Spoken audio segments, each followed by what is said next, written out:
Be aware that your hearts do not become drowsy from carousing and drunkenness and the anxieties of daily life, and that they catch you by surprise like a trap. These are interesting words to start with on the first Sunday of Advent. In other gospel, other years, with A and B, it's more back, the beginning of a gospel. But this year, in year C with Luke's gospel, we jump near the end of the gospel. But why do we do this? I think the church in its infinite wisdom is telling us how to live our life, especially during the season of Advent.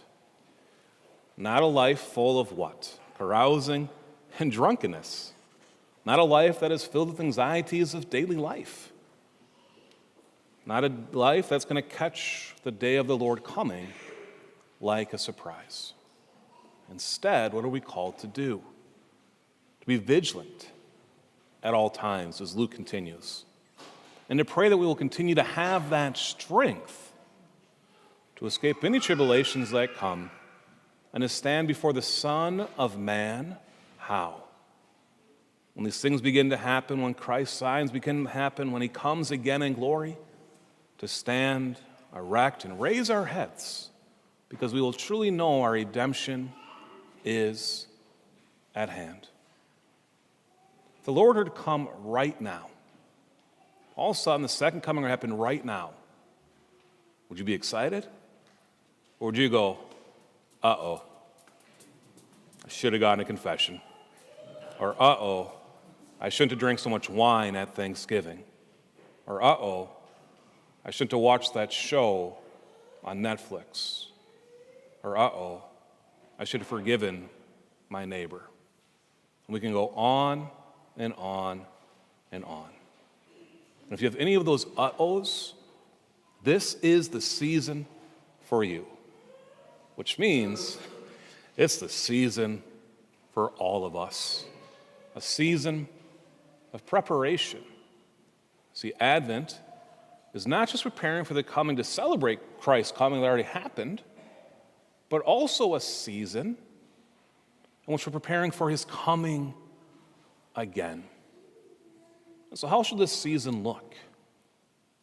First off, we have to commit to actually living in a season of Advent and not jumping ahead already to Christmas. Because Advent is much different than Christmas. Advent is preparing for the coming of the Lord. And so it should be filled with prayer, with fasting, and almsgiving. You'll be thinking, Father, that sounds a lot like Lent. And you are correct, because Lent too is kind of that season of preparing. And so how do we do that? Well, we commit this year to spend more time in prayer.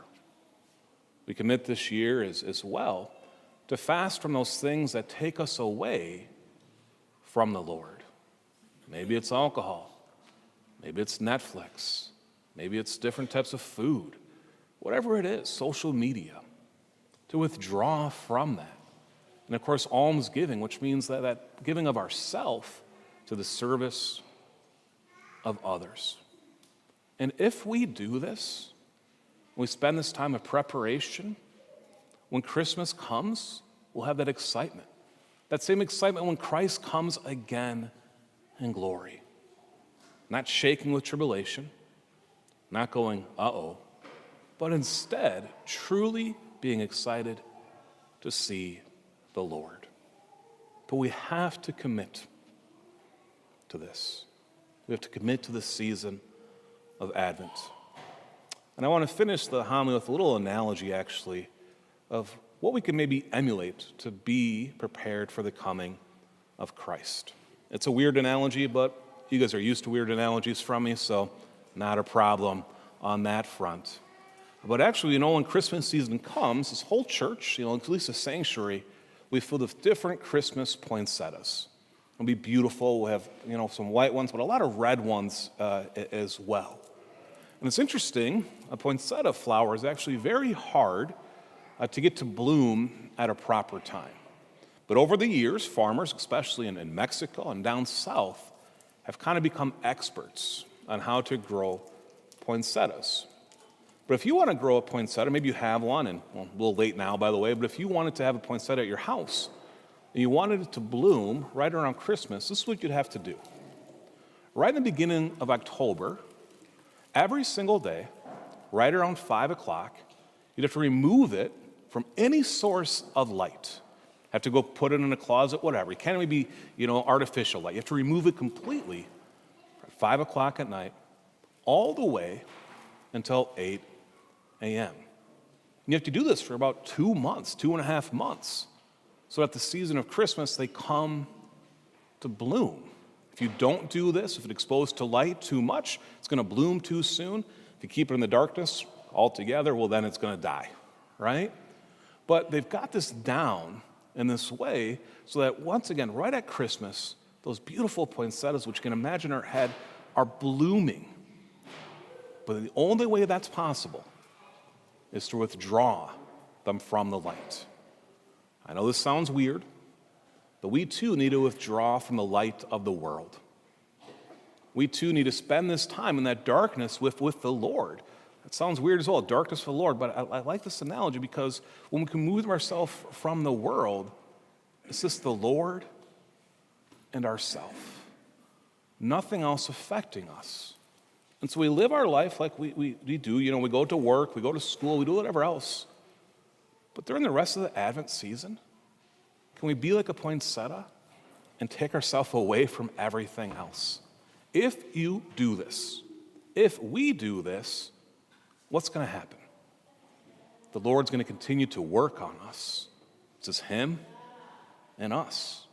And we're going to start to bloom inside. Our soul will start to bloom in a way that we've never seen before. And so let's try that this Advent. Seriously. Really try this year. Not that you haven't in the past. I'm not saying we haven't, right? But once again this year, to spend that extra time in prayer. Father Bear, who I've mentioned before, when I was in the seminary, he said, Advent is the most powerful time of the year. It truly is. When we spend that time in prayer, the Lord will work immensely in our life. But in order for that to happen, we need to remove everything else and then spend that time with the Lord. But when you do, when we do, what's going to happen? When the Lord comes again, or even when Christmas comes and we celebrate His coming before, our heart, our soul, our whole life is going to explode in blooming of God's love. And so let's make sure we spend that time with the Lord.